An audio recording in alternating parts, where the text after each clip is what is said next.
Nepali radio नेटवर्कको राति 8 बजेको नेपाली खबरमा खबर सहयात्री दीपक जोशीको नमस्कार। नेपाली खबर काठमाडौँ उपत्यकामा रेडियो एनआरएन 99.1, रेडियो nrn.com र ठाउँ ठाउँका रेडियो स्टेशनहरूबाट एकसाथ प्रसारण भइरहेको छ।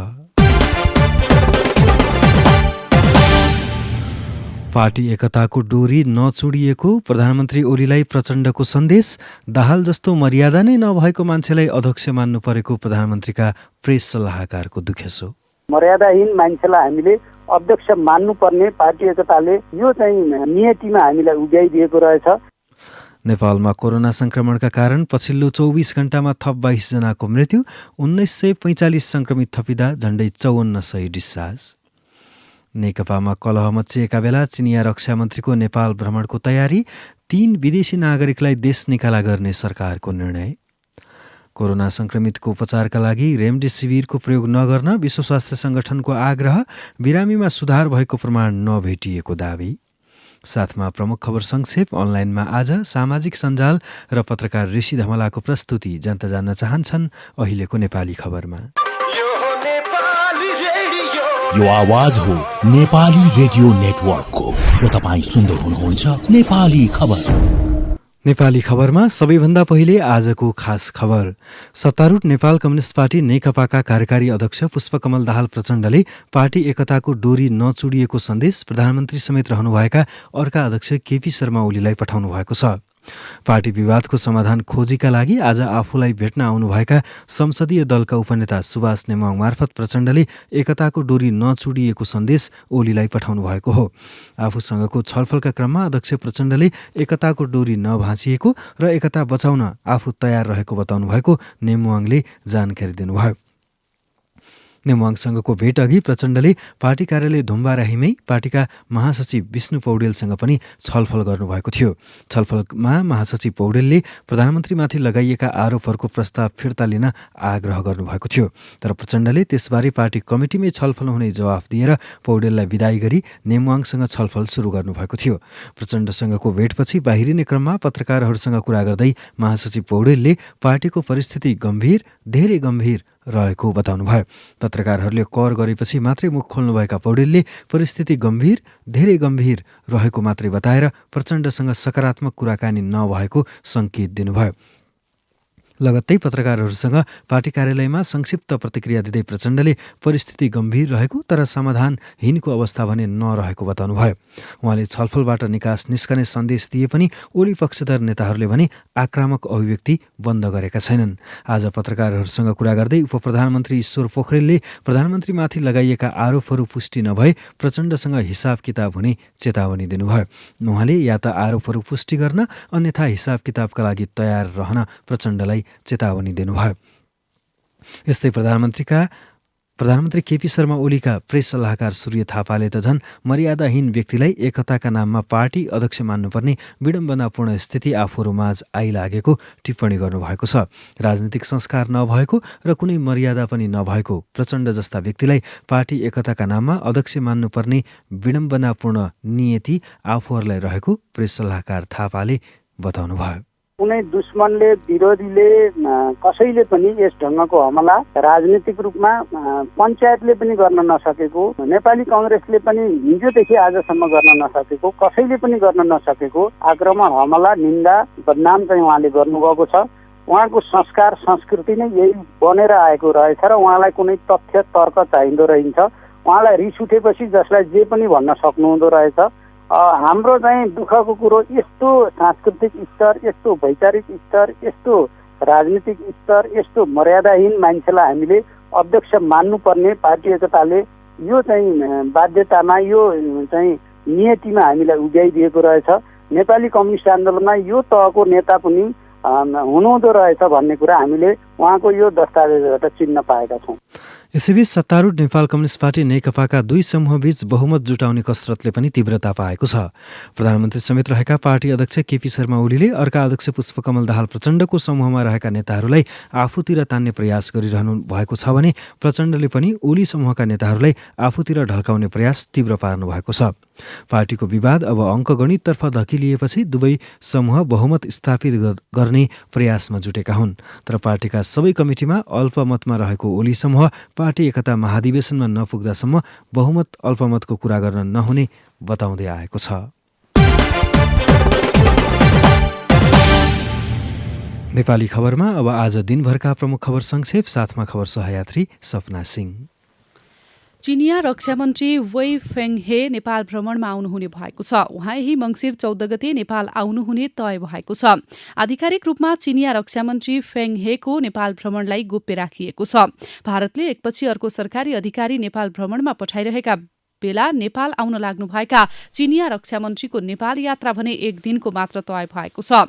राष्ट्रपति सी जिनपिङको गत वर्षको भ्रमणपछि नेपाल आउन लाग्नुभएका सर्वोच्च चिनिया अधिकारी हुन् रक्षामन्त्री।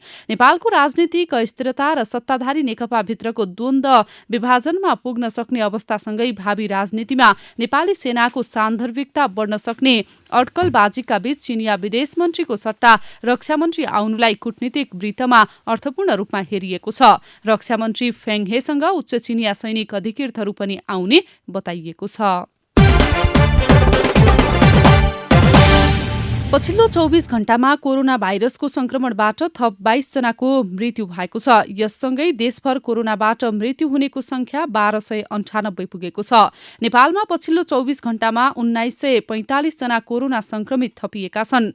यो सँगै नेपालमा कोरोना संक्रमितको संख्या 2,16,935 पुगेको छ। स्वास्थ्य तथा जनसंख्या मन्त्रालयका अनुसार पछिल्लो 24 घण्टामा 5,364 जना कोरोना संक्रमित डिस्चार्ज भएका छन्। यससँगै हालसम्म डिस्चार्ज हुनेको संख्या 1,91,002 पुगेको छ। स्थानीय तहमा 396 वटा अस्पताल निर्माणका लागि अर्थ मन्त्रालयले स्रोत सुनिश्चित गरेको छ। 57 अर्ब 97 करोड 11,90,000 रुपियाँ बराबरको निर्माण कार्य अगाडि बढाउने गरी स्वास्थ्य तथा जनसंख्या मन्त्रालयलाई अर्थ मन्त्रालयले सहमति दिएको हो। अर्थ मन्त्रालयका प्रवक्ता रामेश्वर दङ्गालले 5 देखि 15 शय्यासम्मका आधारभूत अस्पताल बनाउन बहुवर्षीय ठेक्का प्रक्रिया अघि बढाउन अर्थ मन्त्रालयले सहमति दिने निर्णय भइसकेको बताउनुभयो। ती अस्पताल 2 वर्षभित्र निर्माण गरिसक्नुपर्नेछ। अन्तर्राष्ट्रिय गैर-सरकारी संस्था हेफर इन्टरनेशनलले पाल्पामा कार्यक्रम सञ्चालन गर्दा राजनीतिक पूर्वाग्रह गरेको देखिएको छ। पाल्पाका 10 स्थानीय तहमध्ये नेकपाले जितेका सबै 6 तहमा कार्यक्रम गर्ने तयारी गरिएको छ भने कांग्रेसले जितेको कुनै पनि स्थानीय तहमा कार्यक्रमबारे कुनै जानकारी छैन। हेफर इन्टरनेशनलले पाल्पाको तानसेन नगरपालिका, निस्ती गाउँपालिका, पूर्वखोला गाउँपालिका, रम्भा गाउँपालिका, तिनाउ गाउँपालिका र रिब्दीकोट गाउँपालिकाहरूसँग मिलेर कार्यक्रम गर्न लागेको हो। अन्य गाउँपालिकाका जनप्रतिनिधिहरूलाई भने हेफरले कुनै सम्पर्क नगरेको र राजनीतिक पूर्वाग्रहका आधारमा कार्यक्रमहरू तय गर्ने गरेको जनप्रतिनिधिहरूले गुनासो गरेका छन्। हेफरका कार्यक्रम निर्देशक डाक्टर तीर्थ रेग्मीले भने राजनीतिक पूर्वाग्रह नराखिएको दावी गर्नुभएको छ।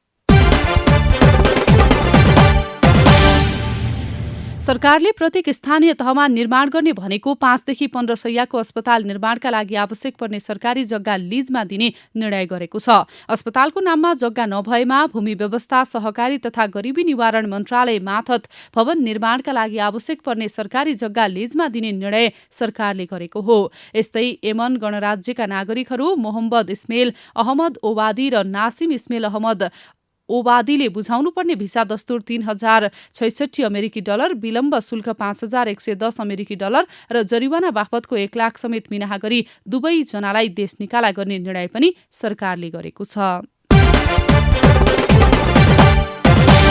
पेट्रोल ढुवानी गर्ने ट्याङ्करमा फल्स चेम्बर बनाई इन्धन चोरी गरेको फेला परेपछि नेपाल आयल निगमले थप अनुसन्धान गरिदिन नेपाल प्रहरी केन्द्रीय अनुसन्धान ब्युरो सीआईबीलाई अनुरोध गरेको छ। निगमले सीआईबीलाई पत्राचार गर्दै चोरी गर्ने कार्यमा अन्य व्यक्तिहरू सांगठनिक अपराधमा संलग्न हुन सक्ने सम्भावना रहेको जनाउँदै अनुसन्धान र कारबाही गरिदिन अनुरोध गरेको हो।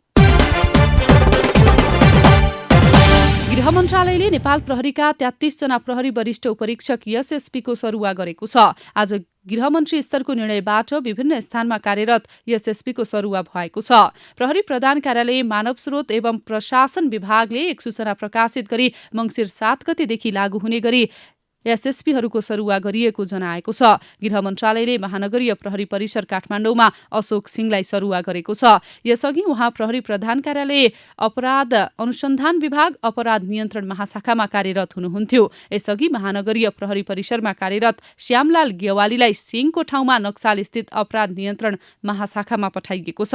त्यस्तै महानगरीय प्रहरी परिसर ललितपुरको प्रमुख रहनुभएका एसएसपी टेकप्रसाद राईलाई प्रहरी प्रधान कार्यालय कार्यविभाग महाशाखा नक्साल सरुवा गरिएको छ। त्यस्तै महानगरीय प्रहरी कार्यालय रानीपोखरीमा कार्यरत किरण बज्राचार्यलाई महानगरीय प्रहरी परिसर ललितपुरमा सरुवा गरिएको छ। नेपाल उद्योग वाणिज्य महासंघको 54औं साधारण सभा मार्फत चयन हुने नयाँ कार्यसमितिका लागि 127 जनाको उम्मेद्वारी परेको छ। महासंघको निर्वाचन समितिले आज उम्मेद्वारहरूको अन्तिम नामावली जारी गरेको हो। निर्वाचन हुने वरिष्ठ उपाध्यक्ष, उपाध्यक्षहरू सहित कार्यकारिणी समिति सदस्यहरूको कुल 64 पदका लागि 127 जनाको उम्मेद्वारी परेको निर्वाचन समितिले जनाएको छ। महासंघको चुनावमा 2 प्यानल देखिएका छन्, जस अन्तर्गत चन्द्रप्रसाद ढकालको प्यानलबाट वस्तुगत उपाध्यक्षतर्फ उमेशलाल श्रेष्ठ, जिल्ला नगरतर्फ गुणनिधि तिवारी र एसोसिएटतर्फ रामचन्द्र सघाईको उम्मेद्वारी परेको छ। यस्तै किशोर प्रधानको समूहतर्फ वस्तुगततर्फ अञ्जन श्रेष्ठ, जिल्ला नगरतर्फ दिनेश श्रेष्ठ र एसोसिएटतर्फ सौरभ ज्योतिको उम्मेद्वारी परेको छ।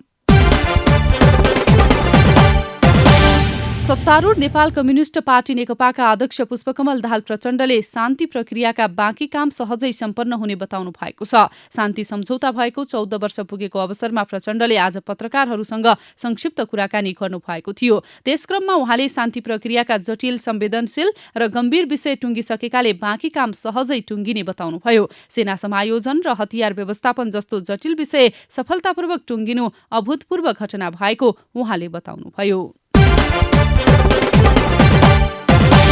छठ पर्वको मुख्य दिन आज अस्ताउँदो सूर्यलाई अर्घ दिएर मनाइएको छ। कार्तिक शुक्ल चतुर्थीदेखि सप्तमीसम्म मनाइने छठको आज मुख्य दिन हो। भोलि बिहान उदाउँदो सूर्यलाई अर्घ दिएपछि छठ समापन हुने गर्दछ। काठमाडौँ उपत्यकाको बागमती किनार, कमल पोखरी, स्विमिङ पुल आदिमा बनाइएको छठ घाटमा भक्तजनहरूले अस्ताउँदो सूर्यलाई अर्घ दिएका छन्। यो वर्ष कोरोना भाइरसका कारण ठूलो संख्यामा मान्छेहरू भेला नहुन सरकारले आग्रह गरेको थियो। अब विदेशका खबर। विश्व स्वास्थ्य संगठन WHO ले कोरोना संक्रमितको उपचारका लागि रेमडेसिभिरको प्रयोग नगर्न आग्रह गरेको छ। WHO ले कोभिडको उपचारमा यसको प्रभावकारिता पुष्टि नभएकाले बिरामीको अवस्था हेरी यसको प्रयोग नगर्न उल्लेख गरेको हो। WHO द्वारा सार्वजनिक एक गाइडलाइनमा भनिएको छ, हालसम्म रेमडेसिभिरले बिरामी निको पार्ने र स्वास्थ्यमा सुधार ल्याउने कुनै पनि प्रमाण पुष्टि नभएकाले WHO ले यसको प्रयोग नगर्न आग्रह गर्दछ। उता पूर्वी अफ्रिकी मुलुक युगाण्डाको राजधानी कम्पालामा बुधबार भएको हिंसात्मक प्रदर्शनका क्रममा मृत्यु हुनेको संख्या 16 पुगेको छ। राष्ट्रपतिका विपक्षी उम्मेद्वार रोबर्ट क्यागुलानीलाई गिरफ्तार गरेको विरोधमा भएको प्रदर्शनले हिंसात्मक रूप लिएपछि प्रदर्शनमा उत्रिएका व्यक्तिहरूको मृत्यु भएको प्रहरीले जनाएको छ।